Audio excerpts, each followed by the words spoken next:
To assign WhatsApp chats in వ్యాపార automation.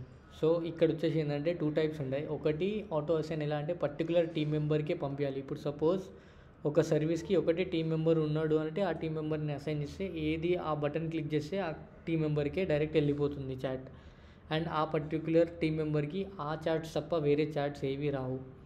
అలా ఒక ఆప్షన్ ఉంటుంది. సెకండ్ ఏంటంటే ఇప్పుడు సపోజ్ ఒకటే సర్వీస్కి ఒక 3-4 మెంబర్స్ వర్క్ చేస్తున్నారు అనుకోండి. అప్పుడు ఏమవుతుందంటే రౌండ్ రాబిన్ అని చెప్పేసి చాట్స్ అసైన్ అవుతుంటాయి. ఫస్ట్ కస్టమర్కి first team member, second customer వస్తే second team member, third, fourth, మళ్ళీ ఫిఫ్త్ వచ్చేసి మళ్ళీ ఫస్ట్ టీమ్ మెంబర్కి అలా.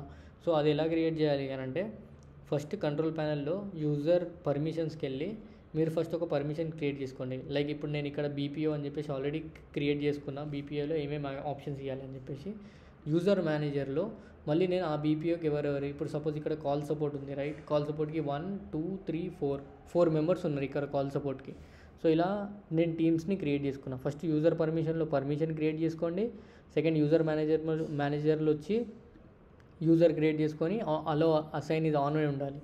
ఇలా పెట్టుకున్నాక మీరు ఏం చేయాలి అని అంటే ఏదైతే బాట్ క్రియేట్ చేస్తారు కదా ఇక్కడ వాట్సాప్లో బాట్ మేనేజర్లో బాట్ రిప్లైలో క్రియేట్ అని కొట్టి ట్రిగర్లో ఏదైతే వర్డ్ ఇస్తారో ఆ వర్డ్ దాని తర్వాత టైటిల్ యాడ్ చేసి ఇక్కడ కూడా మీరు పెట్టుకోవచ్చు. హాయ్ అని క్లిక్ చేసినప్పుడు assign conversation to call support అని పెట్టినప్పుడు ఆ కాల్ సపోర్ట్లో ఎవరెవరు ఉన్నారో వాళ్ళకు ఒకటి సింగిల్గా మెసేజ్ వెళ్తుంటుంది. సో ఇలా ఒకటి చేసుకోవచ్చు. సెకండ్ ఏంటంటే లేదు ఇలా వద్దు అనుకుంటే పర్టికులర్ టీమ్ మెంబర్ అయితే టీమ్ మెంబర్ ఇలా క్రియేట్ చేసుకొని మీరు చేసుకోవచ్చు.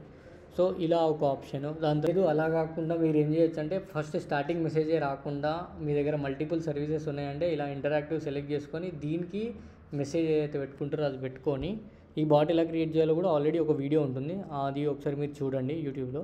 ఇప్పుడు బటన్స్లో ఒక సర్వీస్కి ఒక టీమ్ మెంబర్, ఇంకో సర్వీస్కి ఇంకో టీం ఉంది, ఇంకో సర్వీస్కి ఇలా ఉన్నప్పుడు ఈ బటన్లో ఇప్పుడు ఎగ్జాంపుల్ మా దగ్గర వచ్చేసి మార్కెటింగ్కి సపరేట్ ఒక 4 మెంబర్స్ ఉన్నారనుకోండి. మార్కెటింగ్ అని సెలెక్ట్ చేసుకొని ఇక్కడ నేను సెలెక్ట్ మెసేజ్ అని పెట్టేసి ఇక్కడ గ్రూప్ సెలెక్ట్ చేసుకుంటా కాల్ సపోర్ట్ టీమ్ అని. సో పర్టికులర్ ఆ కాల్ సపోర్ట్ టీమ్స్ వాళ్ళకి ఈ మార్కెటింగ్ సెలెక్ట్ చేసినప్పుడు వాళ్ళకి వెళ్ళిపోతుంటుంది. సో ఇలా మీరు రౌండ్ రాబిన్ ఆటో అసైన్ చేసుకోవచ్చు. ఇన్ కేస్ దీని రిలేటెడ్ ఏదైనా డౌట్ ఉంటే వ్యాపార ఆటోమేషన్.inలో మా కాంటాక్ట్ నెంబర్స్ ఉంటాయి. You can directly contact us. Thank you.